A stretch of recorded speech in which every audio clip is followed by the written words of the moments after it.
Hello.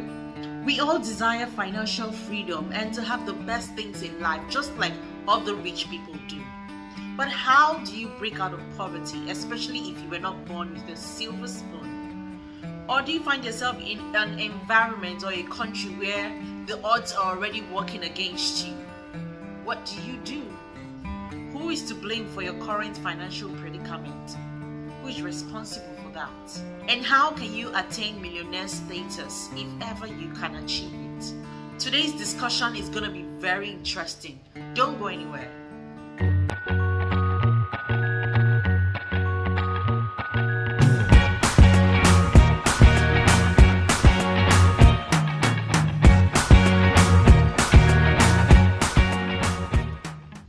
Hello. Did you know that 97% of millionaires agree with the statement, I control my own destiny? I'm just taking a look at this book by Chris Hogan, Everyday Millionaires. You can grab a copy and read it if you're interested. So what do you think about that statement? I control my own destiny. And how does it relate to what we're discussing today? You're welcome to Wise Words with Abigail. Here we share inspiring, motivating, and insightful words of change. If this is your first time on my channel, where have you been? We're glad to have you here today, finally. So do us a favor and click the subscribe button right now, okay? So you don't miss out on content just like this. And for our viewers who have been consistently following us, thank you so much for always being with us. We appreciate you. You can always keep up with me on my other social media platforms. We're having a lot of fun over there and you don't want to miss it. So go to your Instagram and search for Wise Abigail Isaac. You can follow me on Facebook. You can check me out on TikTok and Twitter. Yes, you can do all that. And let's just continue to connect on all of these platforms. In this video today, we're talking about who is to blame, the real reason you're still poor. So let's check out some statistics. By 2030, Africa will represent approximately 87% of the global poor.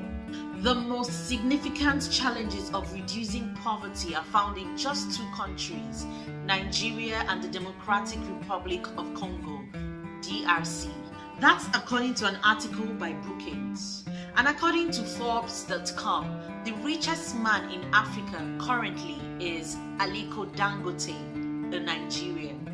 Also, the richest woman in Nigeria, she's worth $1 billion, is Folorunsho Alakija. Stay with me, okay? I'm going somewhere. A study by Fidelity Investments found that 88% of millionaires in America are self-made.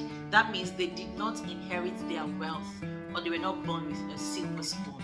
The 2021 poverty projections by Auburn Institute is at 13.7%, which means that 1 out of 7 Americans are living below poverty thresholds.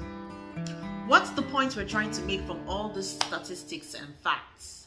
The point is, in every society or community, there will always be the very rich, the middle class, and the very poor. The class in which you fall under is totally up to you and the choices you make. We are going to emphasize on the need for you to take responsibility for your financial life. Contrary to what most people think, that the rich people, those who are millionaires, billionaires, they got there because they inherited that from their families or they were born with a silver spoon. But statistics and research has shown that that is definitely not true.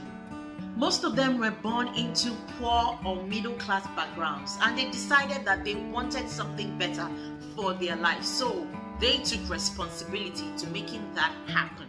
So who is to blame? Whose fault is it that you are broke and still living in poverty? Some people blame their parents for their financial problems. Well, your parents did the best they knew how to do for you. They may have determined where you were born, but how your future goes is totally and completely up to you. Some parents do well to teach their kids good financial habits like how to save, how to invest.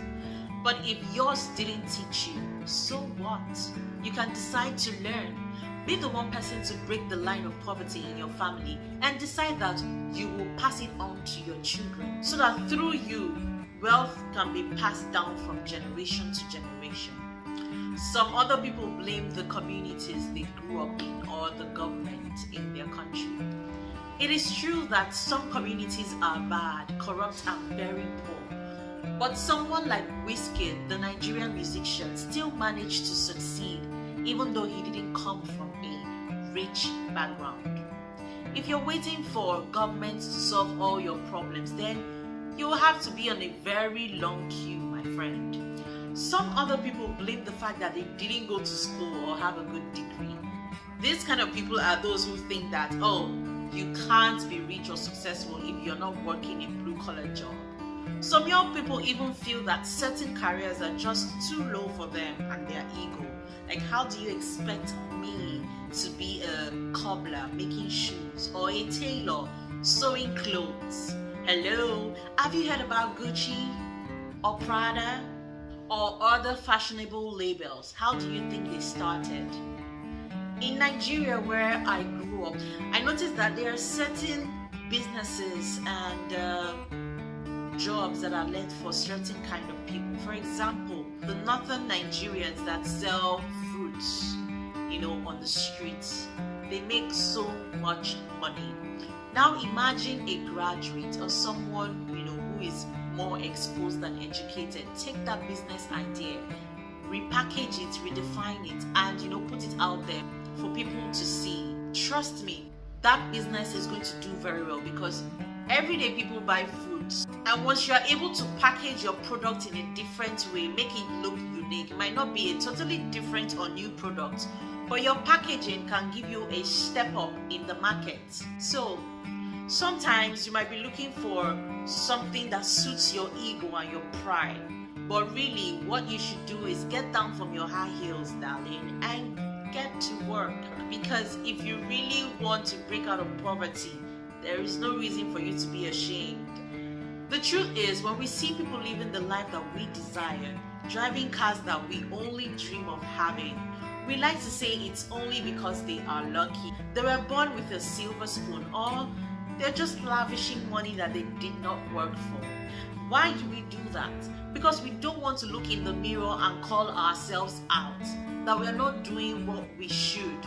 We're not doing the best, or we're not doing enough to get ourselves out of our current financial status. We don't want to accept that it is our fault that we are still where we are financially.